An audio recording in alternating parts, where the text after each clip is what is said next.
Hey, how's it going? I'm Chris Tilley, your USA Men's Volleyball 2013-2014 starting setter.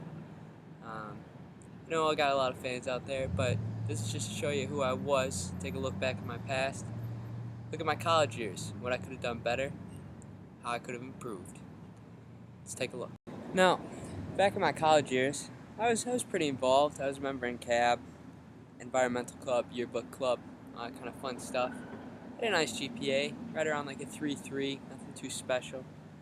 Um, I wasn't always much of the social type. Really loud on the court, really exuberant, like to express myself. But coming around in social crowds, I wasn't too hot. You know, most people imagine college parties like this.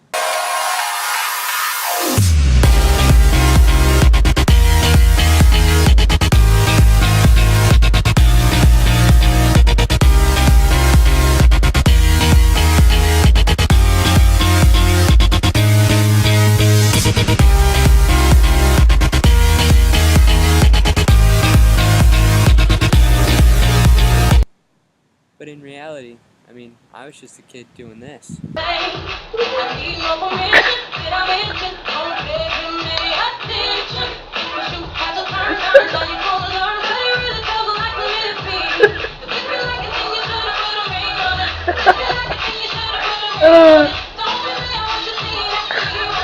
Now, regardless of my social life, my personal being on the court was awesome. I mean, I was always pushing other teammates, impressing my coaches, being that one to give everyone that extra boost. Go.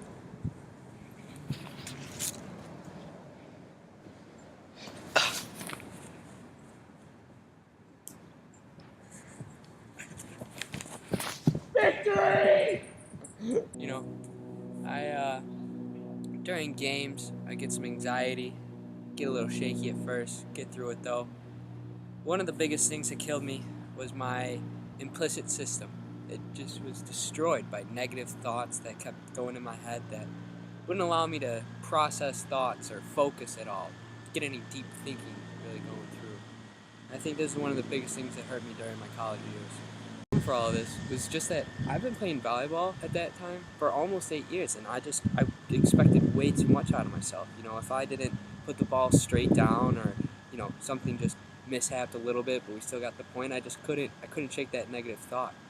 So I was really broad in the fact that I would think about all the things that didn't matter, passing, getting the ball to the setter if it wasn't perfect, thinking about way too many. But then at the same time, I would turn around and be internal in my thoughts, just because I would blame myself. I'd look at me and point all the fingers at me and no one else. People have always asked me, where do I get my motivation? And I have what you call an interactional view, where I see it not only from within myself, but from other things going on around me. And that's what drives me to be motivated. Sports psych class I took back in college, we looked at the self-determination theory. And according to this, my motivation was pretty well. My autonomy was high because I could give signals to my setter, allow me to have the options, talk to my coach about what drills should be run in practice, give that really nice option. My relatedness was absolutely phenomenal with my team. It's only 2 players for a beach, but, we did well. Celebrated when we need to, sort of like this. Oh shit, your shoes. Woo!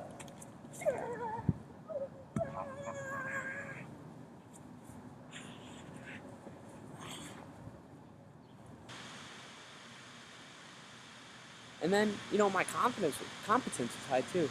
Celebrate, feel good about myself when I got a good hit or something like that, and I could really pull it all together.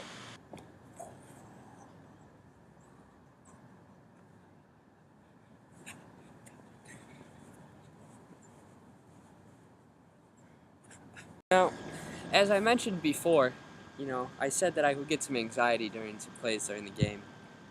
So let's look at this clip, and I'll show you what I meant.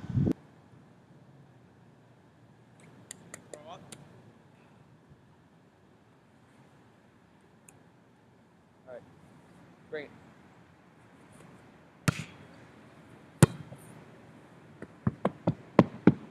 Oh, damn.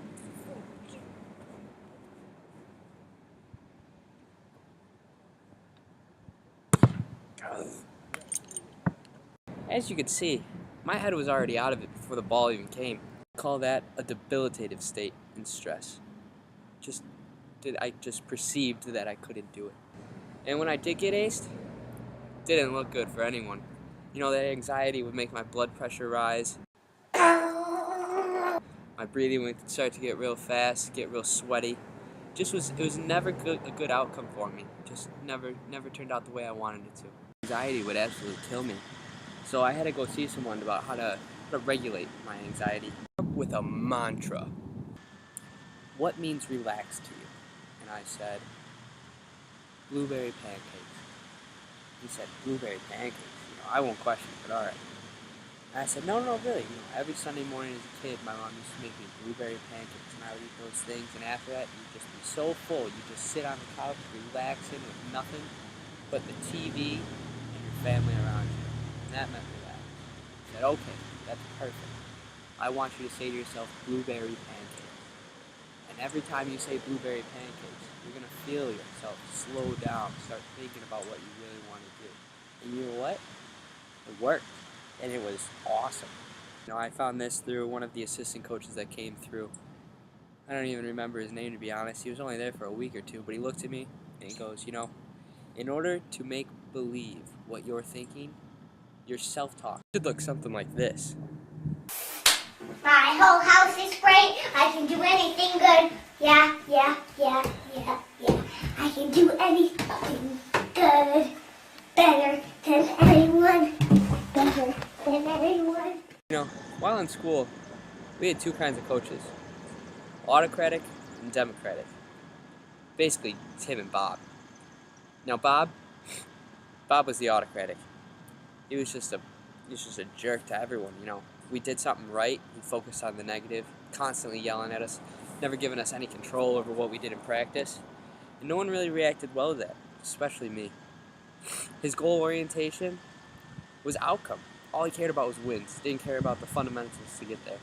So it just made us feel worthless every time we would take a loss, even if we played really well in the game. Now Bob, this wasn't good for us, but Tim was.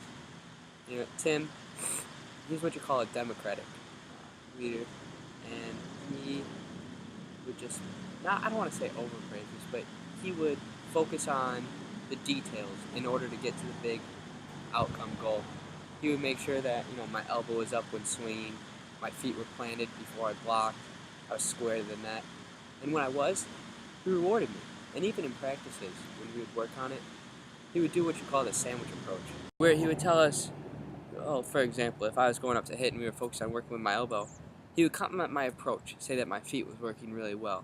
Then he would identify that my elbow wasn't straight up, or bent, or reached out properly, whatever I was doing wrong at the time.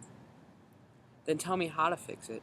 Then he would come back and give me a little motivational cue, like, come on, let's go, you can get this. And just, having that kind of talk is just really what makes you want to keep going, want to make you play better.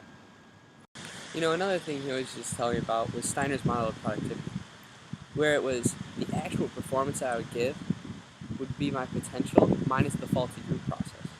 Now, in order for you to understand this, faulty group process is making sure that everyone's on the same page, everyone's coordinated, and that there's no really social loafing going on. So what happened was he would take my potential, so my potential being way up here, taking into account how I was so close with the team, and we always, we're on the same page, and we're only two people, and we were always best friends. So we were really high in our actual performance just because of the fact that our faulty group process wasn't too high.